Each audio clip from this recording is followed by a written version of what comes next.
स्वागत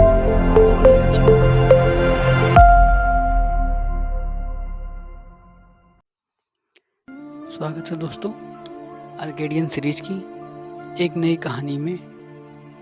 मैं हूं आपका होस्ट और दोस्त दिव्यांशु। स्वागत करता हूं आप सभी का। आज की कहानी जो है दोस्तों वो एक मजबूर पिता की कहानी है। तो आपका ज़्यादा वक्त न लेते हुए आइए हम सब कहानी को शुरू करते हैं। आज की कहानी लखनऊ के एक उच्च वर्गीय परिवार से है। तो दोस्तों कहानी का शीर्षक जो है वो है पिता का पुत्रों के नाम पत्र। लखनऊ के एक उच्च वर्गीय बूढ़े पिता ने अपने पुत्रों के नाम एक चिट्ठी लिखकर खुद को गोली मार ली। पिता ने ऐसा क्यों किया? क्या था ऐसा चिट्ठी में? यह जानने के लिए सबसे पहले चिट्ठी लिखने की पृष्ठभूमि को जान लेना अति आवश्यक है। पिता सेना में कर्नल पद पर रिटायर हुए थे। वे लखनऊ की एक पॉश कॉलोनी में अपनी पत्नी के साथ रहा करते थे। उनके दो बेटे जो अमेरिका में रहते थे। यहाँ बताने की ज़रूरत नहीं है दोस्तों कि माता पिता ने अपने लाडलों को पालने में कोई कसर छोड़ी थी। बच्चे सफलता की सीढ़ियाँ चढ़ते गए, पढ़ लिख कर इतने योग्य हो गए कि वह दुनिया की सबसे नामी गिरामी कॉर्पोरेट कंपनी में नौकरी करने लगे। संयोग से दोनों भाई एक ही देश में लेकिन अलग अलग परिवार के साथ रहते थे। एक दिन अचानक पिता ने रुआंसे गले से बेटों को खबर दी, बेटे तुम्हारी माँ अब इस दुनिया में नहीं रही। पिता अपनी पत्नी की मिट्टी के साथ बेटों के आने का इंतजार करते रहे। एक दिन बीत गया दोस्तों। उसके बाद छोटा बेटा आया। पिता ने पूछा, चिंटू मुन्ना क्यों नहीं आया? मुन्ना यानी बड़ा बेटा। पिता ने कहा कि उसे फ़ोन मिला, पहली फ्लाइट लेकर वह घर लौटा है।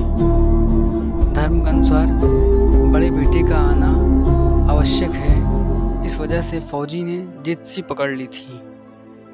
छोटे बेटे के मुंह से एक सच्चाई निकल पड़ी। उसने पिता से कहा कि मुन्ना भैया ने कहा है कि माँ के मौत में तुम चले जाओ, पिताजी जब मरेंगे तो मैं चला जाऊंगा। दोस्तों इस तरीके का कटु वाक्य अपने पुत्र के मुख से सुनते ही एक बाप का कलेजा फट गया।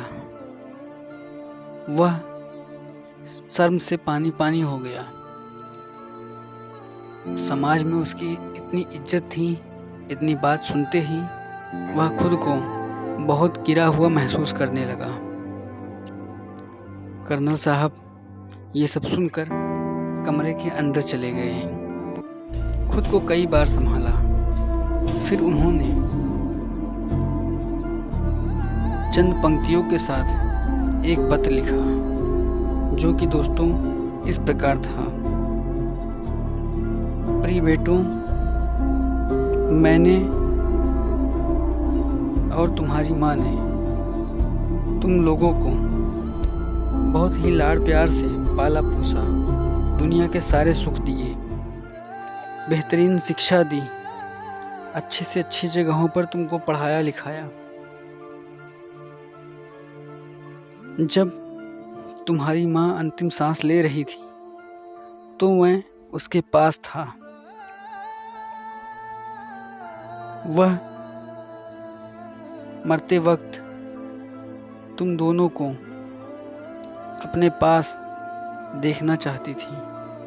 वह चाहती थी कि वो तुम दोनों को गले लगाए हुए अपनी अंतिम सांस ले।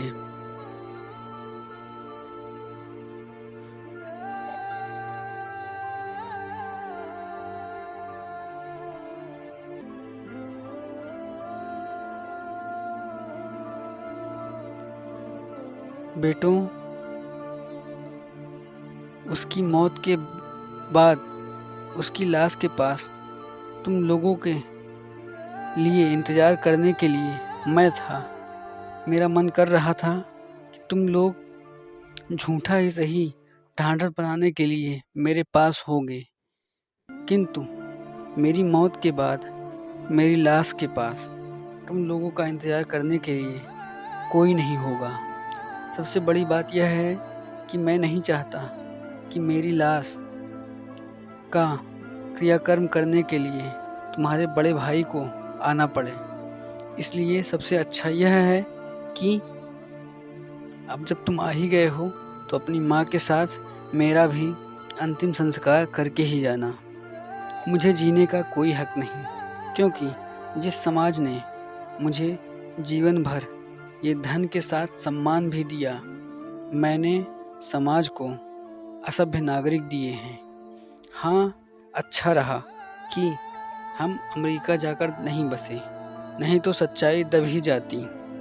मेरी अंतिम इच्छा है कि मेरे मेडल तथा फोटो बटालियन को लौटा दिए जाएं तथा घर का सारा पैसा नौकरों में बांट दिया जाए। जमा पूंजी की आधी वृद्ध सेवा में तथा आधी सैनिक कल्याण में दे दिया जाए। तुम्हारा पिता। दोस्तों, इसके बाद कमरे में बंदूक चलने की आवाज़ आती है। लोग देखते हैं तो कर्नल साहब ने खुद को गोली मार ली थी। यह क्यों हुआ? किस कारण से हुआ? कोई दोषी है या नहीं? मुझे इसके बारे में कुछ नहीं कहना। हाँ दोस्तों, बस कहना है तो सिर्फ इतना कि यह कोई काल्पनिक कहानी नहीं, यह एक वास्तविक ज़िंदगी में घटित घटना है। दोस्तों, अपने माता पिता का इस तरीके से अपमान ना करें। आप नौकरी के चक्कर में या फिर बहुत आगे बढ़ जाने के चक्कर में अपने संस्कारों को या फिर अपने उस पिता को ना भूलें जिसने कभी आपको जन्म दिया और आपको इस मुकाम तक पहुंचाया। तो दोस्तों, आपको कहानी कैसी लगी हमें ज़रूर बताइए और चैनल को लाइक और सब्सक्राइब करना बिल्कुल ना भूलें। और कहानी आपको अच्छी लगी तो अपने मित्रों से शेयर भी करें।